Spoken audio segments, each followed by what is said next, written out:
자, 오늘 말씀을 잠깐 나누겠습니다. 빌립보서 1장 6절 한 절 말씀을 우리 다 같이 함께 읽겠습니다. 너희 안에서 착한 일을 시작하시니가 그리스도 예수의 날까지 이루실 줄을 우리는 확신하노라. 아멘. 여러분들이 중요하게 여기는 것들이 많겠는데 그 중에서 정말 가장 중요한 게 있다면 여러분의 마음입니다. 그럼에도 불구하고 가장 소홀하게 생각하고 내버려 두는 게 또 마음입니다. 우리 인생은 내 마음에 의하여 결정됩니다. 그럼에도 불구하고 실제로 마음을 잘 지키고 살지들을 못합니다. 여러분 정신 똑바로 차려야 합니다. 이 마음은 우리 스스로도 마음의 상태를 잘 알기가 어렵습니다. 만약에 손이나 발처럼 눈에 보인다면 더러우면 더러운 거 금방 알고 상처가 났으면 상처 난 줄 알겠는데 마음은 보이지도 않고 그리고 뭔가 느껴지지도 잘 않습니다. 심각한 상태까지 가서야 비로소 자기도 느끼고 딴 사람도 알게 돼요. 이건 정말 심각한 문제예요. 히브리서 3장 12절에 보면 믿지 않는 악한 마음이라는 표현이 나옵니다. 이 믿지 않는 악한 마음이라는 표현은 하나님이 믿어지지 않는다는 거예요. 우리가 정말 정상적인 좋은 마음의 상태가 되는 것을 성경은 부드러운 마음이라고, 오늘 성령 집회 시작하면서 심우임 목사님이 말씀을 붙잡고 기도하게 된 것이 그게 부드러운 마음을 주님께 구하자고 그러셨는데, 우리가 마음의 상태가 좋으면 우리 마음은 부드러운 상태가 됩니다. 성령께서 임하신 마음입니다. 이 부드러운 마음이라는 것은 내가 하나님의 임재하심을 알아요. 주님이 나와 같이 계시는 것이 믿어져요. 믿어지는 것. 믿고 싶은 게 아니고 믿어져요. 그 말은 주님께 반응이 돼요. 마음이. 주의 말씀이 깨달아져요. 그건 부드러운 마음입니다. 그런데 안타깝게도 마음이 그런 부드러운 상태에서 금방 악하고 그리고 굳어진 상태로 바뀌어버립니다. 이 악한 마음이 되어버리면 그러면 믿지 않는 악한 마음이라 그랬어요. 주님이 나와 함께 계시는 게 믿어지지가 않아요. 전혀 의식이 안 돼요. 그래서 어떤 때는 저분이 예수 믿는 사람인데 어떻게 저런 말을 하나, 어떻게 저런 행동을 하나, 그분은 거의 정신이 없는 거예요. 지금 주님이 나와 함께 계시는 것이 믿어지면 말 그렇게 못하고 행동 그렇게 못합니다. 완전히 정신줄을 놓고 사는 거예요. 주님이 나와 같이 계시다는 것은 머리로는 아는데 실제로는 전혀 믿어지지도 느껴지지도 않는, 그게 바로 내가 믿지 않는 악한 마음이 생겨버린 겁니다.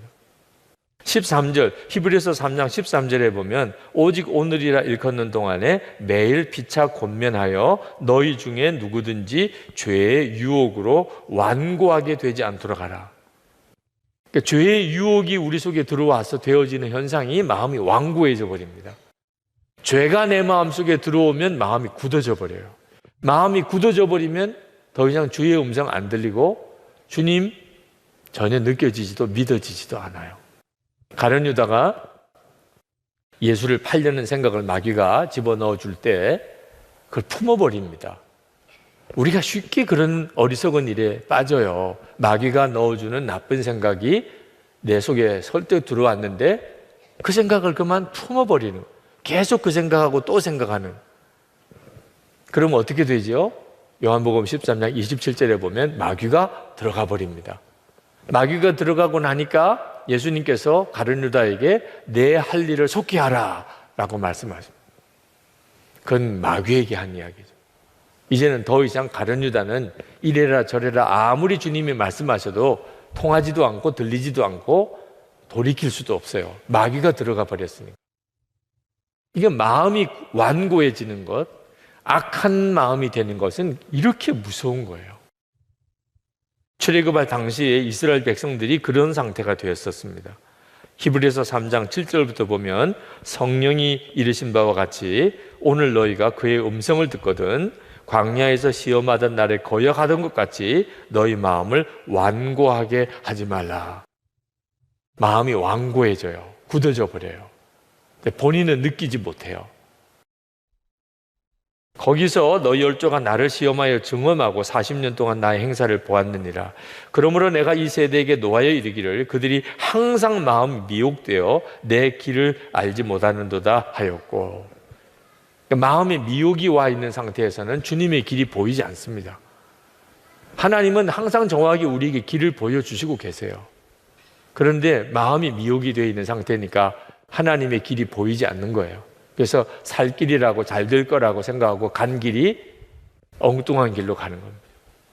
우리가 아까 보혈을 의지해서 우리가 하나님께 기도했던 제목 중에 하나죠. 잘못 선택한, 주님이 보여주시는 길이 안 보이는 거예요. 11절에 내가 노하여 맹세한 바와 같이 그들은 내 안식에 들어오지 못하리라 하였느니라. 완전히 하나님으로부터 버림받은 자가 되어버립니다. 마음이 굳어져 버린 상태가 되어버리면. 여러분 자신의 마음이 완고해졌는지 스스로 진단할 수 있어요. 주님이 지금 나와 같이 계신 게 믿어지나?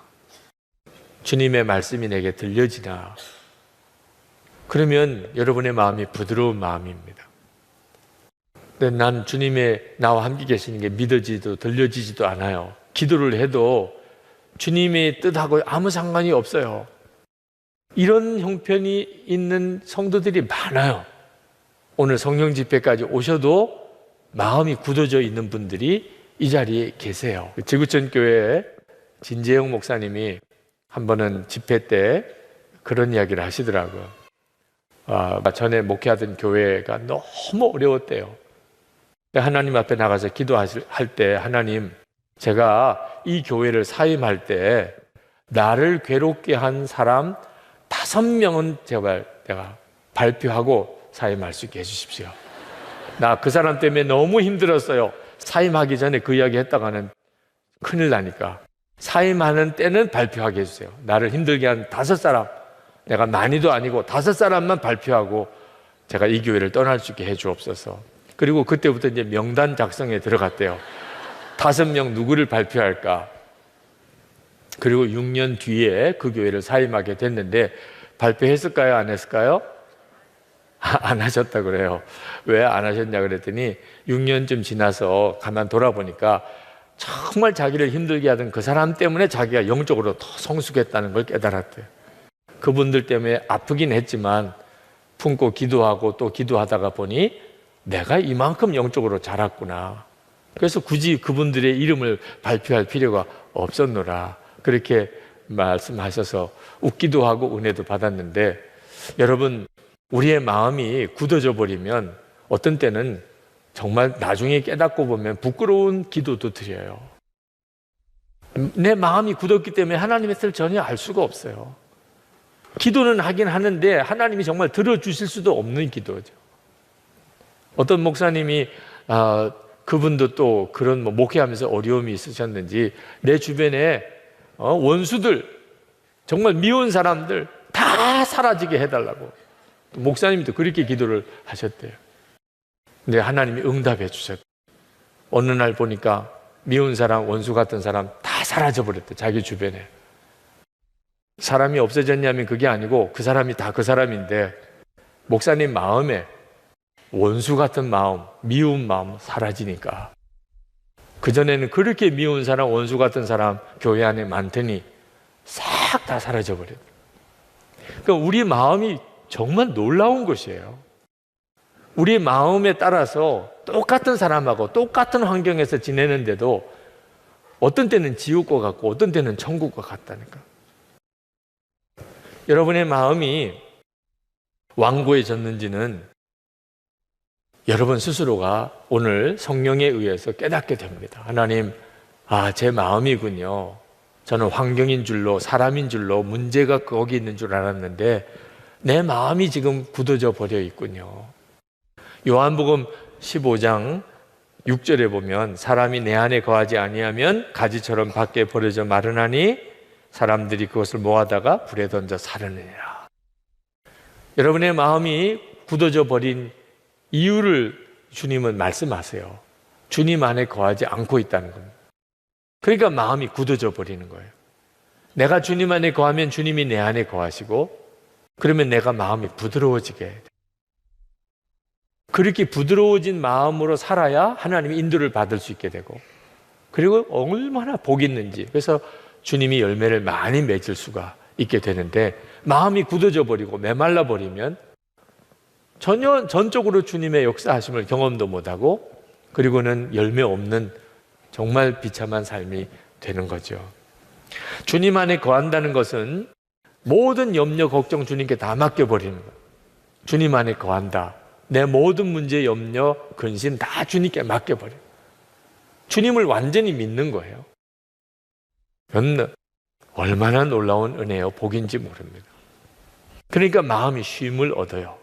주님께 다 맡겼으니까 내 마음이 쉬고 부드러워지는 거죠. 빌립보서 1장 6절 오늘 읽은 말씀에 보면 너희 안에서 착한 일을 시작하시니가 그리스도 예수의 날까지 이루실 줄을 우리는 확신하노라. 너희 안에서라고 그랬어요. 지금 사건은요, 내 눈 바깥에 세상에서 일어나는 거 아닙니다. 남편이나 아내나 부모나 자녀나 직장 동료나 거기서부터 내 인생의 변화가 시작되는 게 아닙니다. 역사는 너희 안에서 착한 일을 시작하시니까 이걸 깨달아야 돼요. 예수님 그리스도께서 내 안에 임하셨어요. 이게 너희 안에서 착한 일을 시작하신 겁니다. 내 속에 영생을 시작하셨어요. 진정한 생명이 내 안에 일어났어요. 이건 너무너무 놀라운 일이에요. 어떻게 하나님이 내 마음 안에 들어오실 수 있어요? 근데 주님의 십자가의 복음으로 이 놀라운 일이 우리 안에 시작이 됐어요. 그리스도 예수의 날까지 이루실 줄을 우리는 확신하노라. 이 착한 일이 예수님과 온전히 하나 되고 주님의 생명으로 살고, 그리고 주님께서 나를 통해 역사하시는, 이제는 내가 주님으로 살고 주님이 나를 통해 역사하시는 이 놀라운 삶이 주님이 하신다는 거예요. 그 일을 시작하신 분도 주님이시고 그것을 이루실 분도 주님이시라는. 그러니까 우리가 할 일은 주님을 정말 믿는 거죠. 여러분의 마음이 완고해지지 아니하고 부드러운 마음이 되는 일은 여러분의 노력으로 되는 일이 아닙니다. 그건 믿음으로 되는 일이에요. 주님을 완전히 믿는 거죠. 그때 주님이 그렇게 역사해 주세요. 우리는 우리 안에 예수님의 역사도 있고 육신의 역사도 일어나는데, 예수님의 역사는 작게 보이고 육신의 역사는 아주 커 보이는 경향이 있습니다. 그래서 때때로 우리가 육신의 역사가 내 속에서 일어나서 내가 그만 육신에 끌려서 이렇게 넘어지게 되면 좌절해 버립니다. 난 안 되나 봐. 나는 이렇게밖에는 살 수 없나 봐. 왜 나는 이 모양이지? 자신의 육신만 보고 한탄하는 거죠. 그런데 가만히 한번 돌아봐야 돼요. 내 안에 주님의 역사는 없는가? 이렇게 교회에 나와 앉아 있는 것만 가지고도 주님의 역사죠. 여러분 속에 기도하고 싶은 마음도 성령님이 아니면 일어날 수가 없는 거죠. 심지어 성령의 근심까지도, 여러분 속에 너 그렇게 살면 안 돼, 성령의 근심까지도 주님의 역사죠. 지난 주일 요한계시록 시작하면서 그 소아시아 교회를 향하여 주님이 책망합니다. 이제 다음 주일부터 그 설교가 시작이 되겠습니다만, 제 마음속에 하나님이 주신 감동이, 책망도 얼마나 감사하냐. 주님의 책망이라면 책망도 얼마나 감사하냐. 아직도 버리지 않았다는 뜻이고 여전히 사랑한다는 뜻이잖아요. 여러분 안에 여러분의 육신의 역사도 계속 일어나지만 주님의 역사가 분명하게 있어요. 그러니까 여러분이 그걸 더 크게 볼 줄 알아야 돼요. 여러분이 진짜 믿음으로 우리 주님이 여러분의 인생을 바꾸는 이런 삶을 정말 살기를 원하신다면, 여러분이 계속 주님의 역사에 대해서 여러분 스스로가 더 감탄하고 감사하고 입으로 시인하고 해야 돼요. 주님이 이렇게 역사하셨군요. 주님이 이렇게 일하시는군요. 주님이 저를 이렇게 이끄시는군요. 주님이 이렇게 저를 책망하시는군요. 그럴 때 여러분이 비로소 눈이 점점 더 열려요. 주님의 역사하심에 대해서. 주님이 역사하시는 것에 대해서는 전혀 반응하지 않고 육신의 역사에 대해서만 한탄하고 탄식하고 넘어지니까 주님이 함께 계시는데도 난 믿음 다 잃어버리는 거죠. 난 안 되나 봐. 난 어쩔 수 없나 봐. 어린 갓난 아기한테서도 배워야 돼요. 갓난 아기가 일어나서 걸으려고 할 때 얼마나 많이 넘어지나요? 그때 그 아기가 걸음마 하다가 이렇게 탁 넘어져서 좌절하는 애 봤습니까? 난 안 되나 봐. 벌써 10번째도 넘게 넘어졌어. 나는 자세가 안 나오네. 나는 왜 이렇게 자꾸 뒤뚱뒤뚱 거리지? 나는 그냥 기는 게 낫나 봐. 기니까 자세가 나오네. 이런 애는 없어요.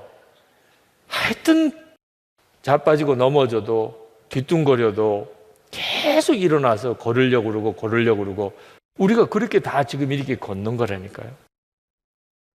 우리 주님이 우리를 능히 세우세요. 우리 안에 이미 오셨고 여기까지 이렇게 이끄시고 계시잖아요. 말씀으로 은혜를 받게 하시고 찬양으로 은혜 받게 하시고 기도하고 싶은 마음이 일어나게 하시고 다 성령님의 역사잖아요. 여러분이 그 주님께 초점을 맞추고 계속 나가면 성령께서 여러분들을 능히 일으켜내세요. 예수님께서 마태복음 5장에 보면 오른뺨 때리거든 왼뺨도 돌려대라. 속옷을 가지고자 하면 겉옷까지 갖게 하라. 오리를 가기를 원하는 사람에게 십리를 동행하라. 원수를 사랑하고 박해하는 사람을 위해 기도하라. 하늘에 계신 너희 아버지 온전하신 같이 너희도 온전하라. 한마디로 안 되는 이야기잖아요. 어떻게 이렇게 살 수 있어요?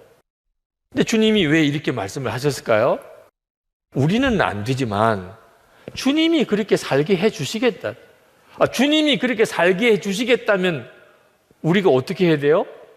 할렐루야 감사합니다 이렇게 해야죠. 굳이 또 안 된다고 주장할 건 뭐 있어요? 주님이 그렇게 살게 해 주시겠다는데 어떻게 살게 해 주시죠? 나는 포도나무에 너희는 가지라. 그가 내 안에 내가 그 안에 거하면 사람이 열매를 많이 맺나니 나를 떠나서는 너희가 아무것도 할 수 없습니다. 그게 주님의 답이에요. 그러니까 우리가 예수님을 진짜 믿으면 예수님과 함께 나는 이미 죽었고 내 속에 예수님의 생명이 임하셨구나. 이 사실을 정말 분명히 믿으면 그러면 주님께서 열매를 맺게 하시겠다니. 도무지 내 힘으로 살 수 없는 이 일을 살아내게 해주시겠다는 거예요. 그러니까 열심히 하나님 말씀대로 살아라가 아니고 여러분들이 이제 예수를 제대로 믿으면 하나님의 말씀대로 살게 될 것입니다. 그러니까 복음인 거죠. 살게 되는 거니까. 하나님이 살게 해주시는 거니까. 그게 복음인 거예요. 그러니까 그저 예수 믿으면 죄만 사함 받는다 이렇게 생각하지 않아야 하는 거예요. 나는 예수님과 함께 죽고 이제는 예수님으로 산다. 이 점이 분명히 믿어져야 되는 거예요. 여러분이 혹시 실패하고 넘어졌어도 좌절하지 마세요. 베드로가 예수님을 3번 부인하고 저주까지도 했잖아요. 그런데도 예수님은 그 베드로를 위대한 사도로 다시 세우셨잖아요. 우리 주님은 능히 그렇게 하세요. 내가 아무리 실패자고 난 도무지 구제불능이라고 이렇게 생각되어도 주님은 능히 나를 세우세요. 주님이 하세요. 여러분이 그 사실을 정말 믿어야 합니다. 우리가 할 일이 뭐죠? 날마다 피차 권면하여라고 그랬어요. 하나님 앞에서 마음이 완고해지지 않도록 날마다 피차 권면하라. 우리가 영성일기 왜 씁니까? 마음이 굳어지지 않도록 쓰는 거예요. 여러분이 영성일기를 좀 안 써, 며칠 안 써보면 금방 알아요. 영원히 쓰기 싫어져요. 며칠만 안 쓰면. 금방 마음이 굳어져 버려요. 영성일기 안 쓰면 여러분의 마음 상태가 여러분이 스스로 느낄 정도로 확 변해 있는. 그동안 영성일기 쓰고 나눈 방에서 나누고 이렇게 하는 동안 이게 좀 힘들게 느껴질지 몰랐어도 그러는 동안에 여러분이 마음이 굳어지지 않은 상태로 유지하고 있었던 거예요. 영성일기 안 쓰고 나눈 방에 올리지도 않고 그러면 금방 알아요. 어느 목사님이 2011년에 쓰신 일기입니다.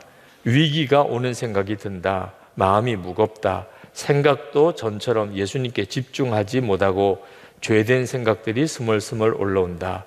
오늘은 하루 종일 일기를 써야겠다는, 일기를 읽어야겠다는 의욕도 생기지 않아서 큐티방을 외면했다.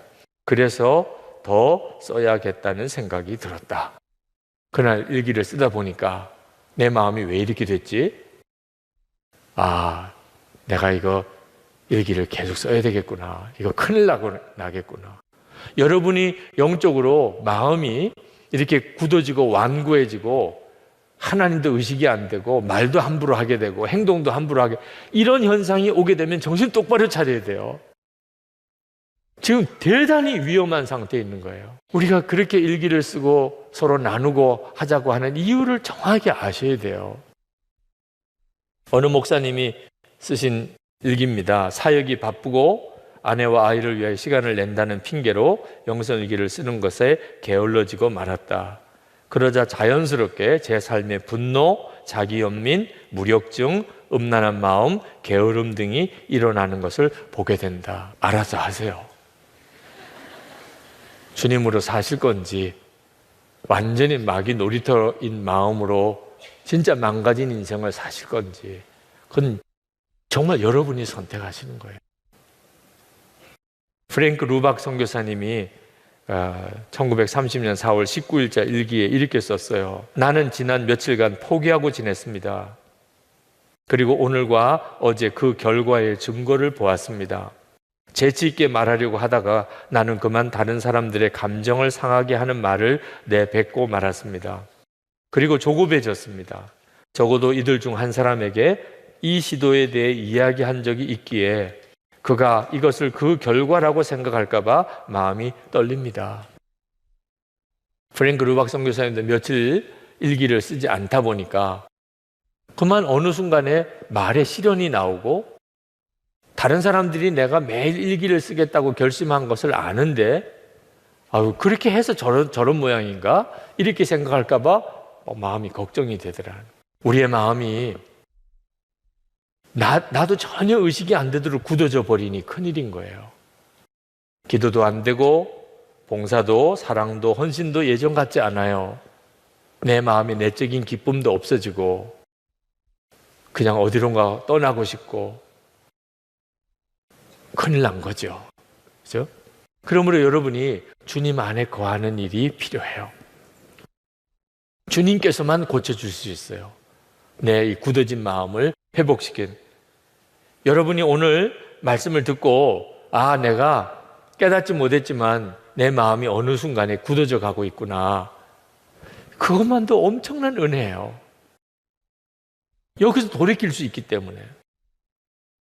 여러분이 일기를 쓸 때 한 줄 일기밖에 쓸 수가 없는 상태, 굉장히 굳어진 거죠. 오늘은 정말 비참했어. 그러나 이제라도 주님을 바라보고 싶어. 일기를 썼다면 여러분은 굳어진 데서 다시 풀어지는 단계로 들어간 겁니다. 실제로 한번 경험해 보세요. 그 다음날 완전히 달라요. 성령께서 여러분들을 다스리시고 이끄시는 게 느낌이 확 달라져요.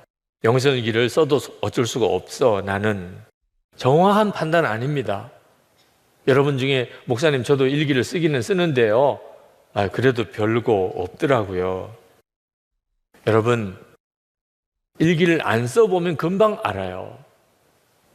여러분이 쓰면서 별일 없다고 생각하는 거는 여러분이 더 굳어지지 않은 상태로 가고 있는 것에 대해서 스스로 이렇게 충분하게 깨닫고 만족을 못하고 있기 때문입니다. 여러분이 기대하는 것은 정말 마음에 샘솟듯이 난 기쁨과 감사가 넘치고 하나님이 말씀하신 게 너무나 분명히 들리고 주님께서 여러분들의 마음속에 담대함도 주시고 지혜도 주시고 여러분이 맡은 일에 대해서 감당할 능력도 부어주시고 여러분들이 그런 걸 기대하면 그러지 못한 것에 대해서는 소용없네 이런 느낌이 들 수 있어요.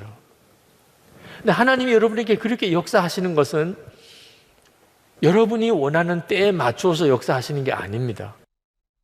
여러분이 아주 작은 일에 기뻐하고 감사하며 주님을 계속 인정할 때 어느 순간에 여러분도 모르는 사이에 그런 충만함에 들어가게 돼요. 항상 작은 것에 감사하고 주님의 역사하심에 눈이 뜨이는 단계가 소홀히 되지 않아야 됩니다. 어느 장로님 영성일기예요. 최근 며칠 영성일기 쓰는 것을 하지 않았더니 기분이 참 이상합니다. 마음의 영적 갈망도 달라지고 있습니다. 영적 민감함도 둔하여지고 죄 짓는 것도 쉽게 하려고 합니다. 주님을 바라보는 것도 게을러지고 그러다 보니 주님을 의식하지 않으려고 하는 순간도 많아집니다. 영성일기를 다시 정성을 들여서 써야 할 이유가 있습니다. 오늘 하루를 마무리하면서 주님께 감사를 드리는 마음이 예전 같지 않습니다. 직장에서 업무가 많이 있음에도 불구하고 주님께 간구함이 적습니다. 일을 결정하는 데 있어서도 내 마음대로 하려고 합니다. 주님 뜻을 헤아리기보다는 내 마음을 먼저 생각합니다. 영성일기를 다시 정성 들여 써야 할 이유가 있습니다. 어제 아내는 많이 힘들어하였습니다. 평소와는 다르게 짜증도 많이 내고 처음 듣는 듯한 말도 많이 합니다. 힘들다고 그렇게 나를 힘들게 하는 것도 처음이었습니다. 나는 참다 못해 내 서재로 들어가 나의 일만 하고 말았습니다. 옆에서 들어주고 힘들어하는 것을 함께 나누어야 하는데 그러지 못하였습니다. 오히려 내가 짜증을 낼 정도였습니다. 주님께 나아가지 않으니 견디는 것에 어려움이 생깁니다. 영성일기를 정성을 다해 써야 할 이유가 있습니다. 오늘 영성일기를 쓰면서 감사를 드리려고 합니다. 나를 돌보아 주시고 다시 주님 앞에 나올 수 있으니 감사한 것입니다. 주님을 부인하진 않았지만 열심을 다해 섬기지도 못했던 것을 깨닫고 나아가니 감사합니다. 하루를 깊이 반성하고 회개하며 주님 앞에 나올 수 있는 것이 감사한 것입니다. 그래서 영성일기를 매일 써야겠습니다. 마음이 엄청 부드러워집니다.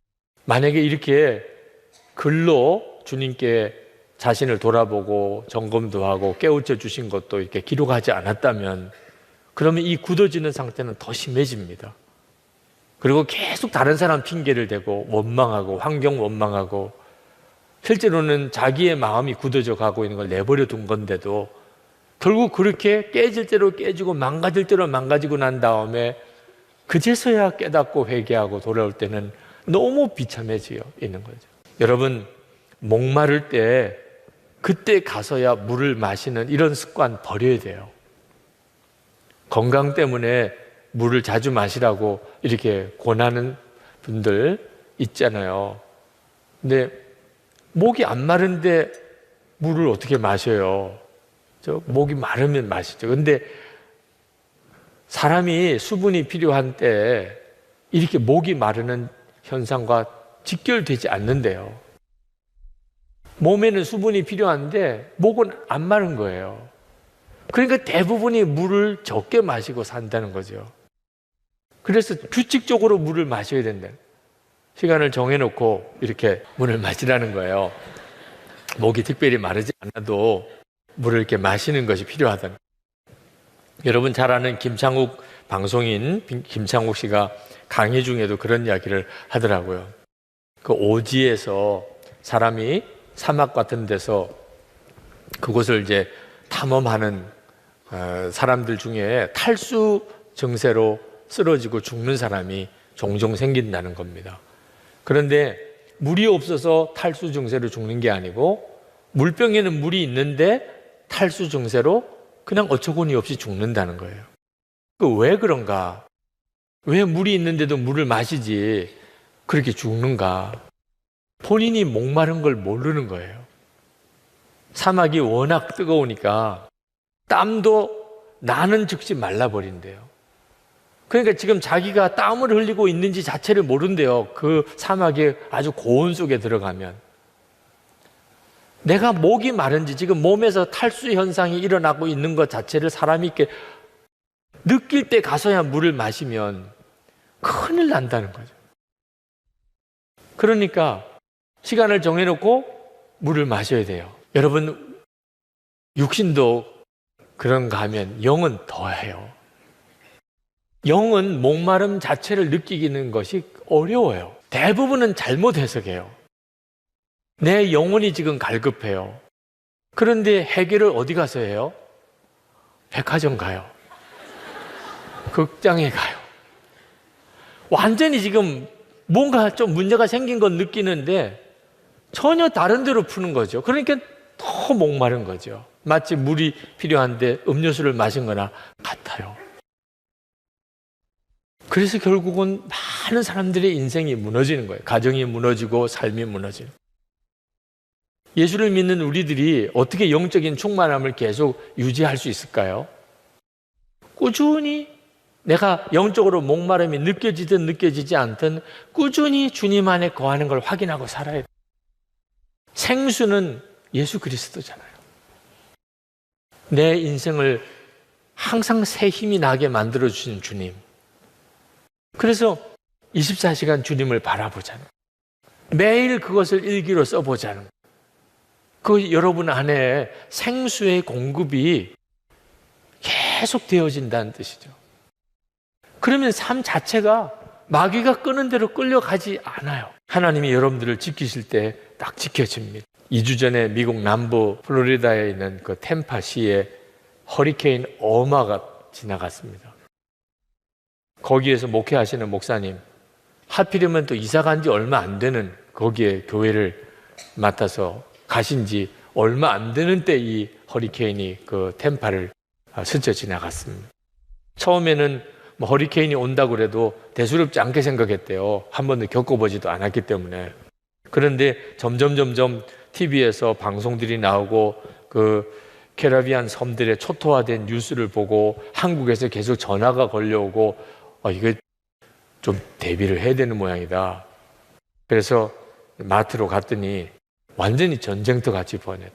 물은 뭐 구할 수도 없고 음식도 구할 수도 없고 오는 길에 차에 기름이나 넣으려고 봤더니 주유소에 차들이 얼마나 많이 줄을 서 있는지 결국은 기름이 떨어져서 기름도 못 넣고 그때서야 마음에 두려운 마음이 들기 시작하는데 이게 큰일 났구나.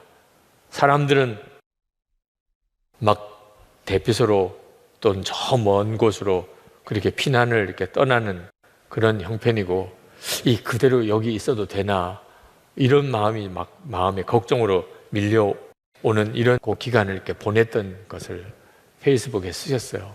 다행히 뭐 예보보다 그 허리케인의 강도가 약하고 또 바로 직접 템파를 치고 들어가진 않았기 때문에 피해가 그렇게 크지는 않고 지나갔었다.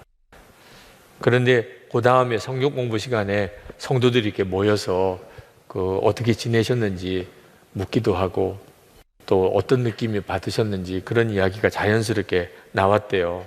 근데 어느 분 한 분이 자기도 처음에는 허리케인 온다고 해서 대수롭지 않게 생각을 했는데 중간에 경로가 바뀌어서 자기가 살던 템파 지역으로 정면으로 들어온다는 뉴스를 들고 마음이 너무 두려운 마음이 들었는데 생필품 다 품절되고 주유소에 기름도 없고 그래서 피난 갈 수도 없고 그래서 그것 때문에 너무너무 두려운 마음이 드는데 딱 생각이 나기를 마지막 때에는 어떨까 아주 자기는 생생하게 마지막 때의 어떤 것에 대한 예행 연습을 하나님이 시키신 것 같았다. 그래도 허리케인이 오면 미리 예보도 충분히 되고 그리고 생필품 살 수 있는 기회도 주고 피난 갈 수 있는 기회도 주지만 우리 주님이 오시는 것은 한순간에 도적같이 오게 될 텐데 그때는 깨달아도 속수무책이에요. 준비할 수 있는 시간도 주어지지 않아요. 그 허리케인이 지나가는 그때 그 상황에서 나는 진짜 주님이 마지막 나팔과 함께 이렇게 오실 때 내가 그때 주님을 맞이할 수 있을까 하는 생각을 했노라고. 그리고 내가 너무 준비 안 됐다는 생각에 부끄러운 마음이 든다고 이런 고백을 성경 공부 시간에 그 성도님이 하셨다고 그래요. 여러분 주님 오시게 될 때 비로소 우리가 기겁하고 놀랄 것은요 내 마음 상태가 주님을 맞이할 마음이 전혀 아니라는 주님은 나에게 너무 낯선 분이에요. 이건 진짜 끔찍한 일이에요. 우리가 뭘 준비하고 살아야죠? 주님 안에 거하는 거예요. 그러면 주님이 내 안에 거하시고 우리가 늘 주님 안에 거하는 일이 이건 생명처럼 소중한 거예요. 그래서 내 마음이 굳어지지 않도록 그렇게 살아야 주님 오실 때 전혀 문제가 없어요. 나는 준비되어져 있는 상태니까. 오늘 이 시간에 여러분은 지금 주님이 오신다. 그때 나 문제가 없나? 그런 기준으로 여러분을 살펴야 돼요. 오늘 여러분의 가장 중요한 기도의 제목은 주님, 주님께서 정말 제 마음을 만져주세요. 내 마음이 풀어지고 부드러워지는 것은 절대로 노력으로, 의지로, 결심으로 안 됩니다. 여러분이 할 일은 제가 지금 주님 안에 들어가겠습니다. 주님께 내 삶 전체를 맡기겠습니다. 주님께서 제 마음에 임하셔서 제 마음을 완전히 바꿔주세요. 바꿔지는 거예요.